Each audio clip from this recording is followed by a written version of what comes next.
Bapak, Ibu, saudara-saudari sekalian, setiap kali umat Buddha datang ke wihara dan melakukan puja bakti, tentu di altar ada arca Buddha. Melakukan penghormatan di depan arca Buddha.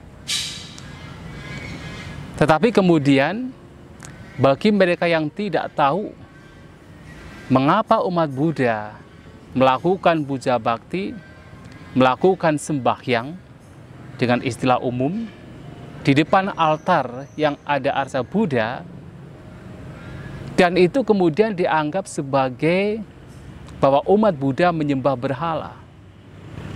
Tentu hal ini harus kita luruskan, bahwasanya ketika umat Buddha melakukan puja bakti di depan arca Buddha, itu bukan berarti umat Buddha menyembah berhala.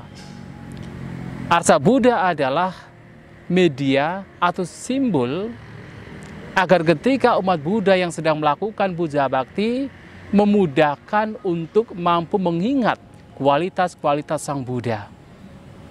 Sehingga sebagai umat Buddha, ada atau tidak ada arca Buddha, umat Buddha masih bisa melakukan puja bakti. Yang terpenting, pada saat melakukan puja bakti, memberikan penghormatan kepada Sang Buddha, sebagai guru juga kepada Dhamma, kepada Sangha. Pada waktu itu, perenungan yang muncul adalah perenungan terhadap kualitas-kualitas Sang Buddha, kualitas Dhamma, dan juga kualitas Sangha. Nah, kalau kita melihat sejarah munculnya arca Buddha, bahkan sebenarnya arca Buddha ini muncul pada abad-abad belakangan. Menurut para researcher, para peneliti, dikatakan bahwa arca Buddha ini kemungkinan besar muncul, mulai dibuat, mulai dibangun sekitar abad 1 setelah Masehi, yaitu di daerah yang dulu disebut Gandhara, dan juga daerah India yang pada zaman dulu disebut Mathura, pada abad 1 setelah Masehi. Sebelum itu, arca Buddha belum ada. Bahkan kalau kita menilik sejarah perjalanan Sang Buddha, pada saat Sang Buddha masih hidup, pada waktu itu belum ada arca Buddha. Seseorang menghormati Sang Buddha tentu pertama ketika Sang Buddha ada.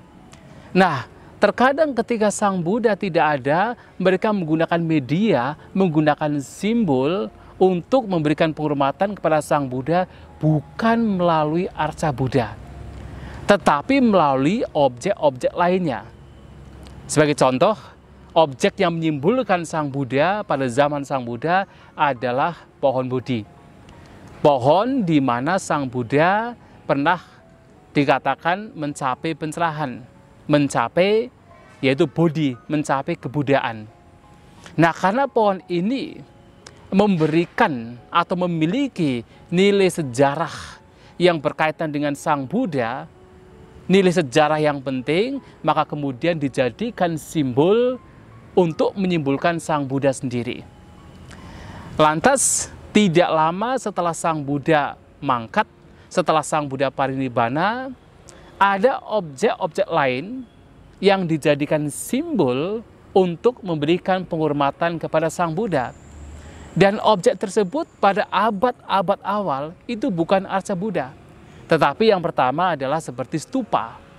Nah, stupa yang biasanya digunakan untuk menyimpan relik Sang Buddha.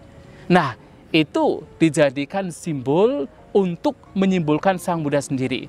Dan umat Buddha pada zaman dahulu menghormat Sang Buddha dengan objek yaitu stupa. Tetapi itu juga bukan berarti bahwa umat Buddha itu menghormati stupanya, menghormati batunya. Tetapi adalah untuk supaya umat Buddha ketika memberikan puja, memberikan penghormatan, di situ memudahkan untuk mengingat kembali kualitas-kualitas Sang Buddha dengan objek yaitu stupa. Dan selain stupa juga ada objek lainnya, yaitu Siripada, yang dikenal sebagai jejak telapak kaki Sang Buddha. Nah, dalam kitab komentar, Siripada ini sudah ada sejak zaman Sang Buddha. Sehingga dikatakan bahwa suatu kali Sang Buddha pergi ke tempat tertentu, seperti satu contoh pergi ke Sri Lanka. Nah, di sana beliau meninggalkan jejak kakinya di sebuah gunung yang kemudian dikatakan sebagai Siripada, sebagai objek penghormatan yang itu menyimbolkan Sang Buddha sendiri.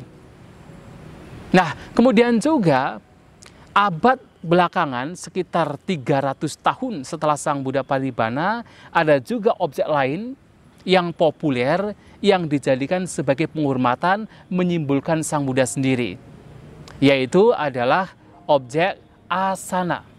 Asana adalah tempat duduk Sang Buddha. Nah, pada saat Sang Buddha hidup dan abad-abad awal setelah Sang Buddha Parinibbana, belum ada arsa Buddha. Kalau kita memperhatikan di stupa-stupa yang dibangun oleh Raja Asoka, yaitu pada abad 3 sebelum Masehi, di sana belum ada arsa Buddha. Di sana Sang Buddha disimbolkan dengan berbagai macam objek lainnya, seperti pohon bodhi, kemudian asana, dharma cakra, roda dhamma, dan juga seperti Siripada. Tetapi arsa Buddha belum ada. Hanya ketika agama Buddha mulai berkembang di daerah Gandhara, berkembang pesat di sana, yang Gandhara sekarang ini seperti Pakistan dan juga Afghanistan. Nah, kita tahu bahwa orang Gandhara yang termasuk adalah orang Yunani suka membangun, yaitu seperti arca untuk menyembah dewa mereka. Lantas kemudian ketika agama Buddha berkembang di sana, orang-orang di sana mulai membuat arca Buddha. Nah, itu terjadi sekitar abad ke-1 setelah Masehi. Nah, dari situlah kemudian umat Buddha mulai memberikan penghormatan kepada Sang Buddha dengan menggunakan simbol arsa Buddha.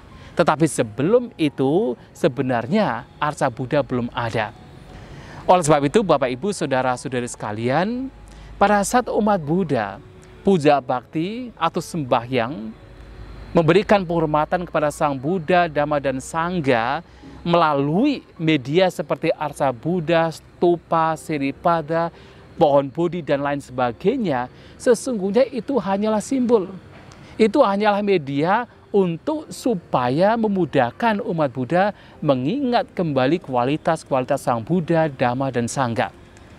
Dan oleh karenanya, apakah ada arsa Buddha atau tidak, sebenarnya umat Buddha masih bisa memberikan penghormatan kepada Sang Buddha, Dhamma, dan Sangha.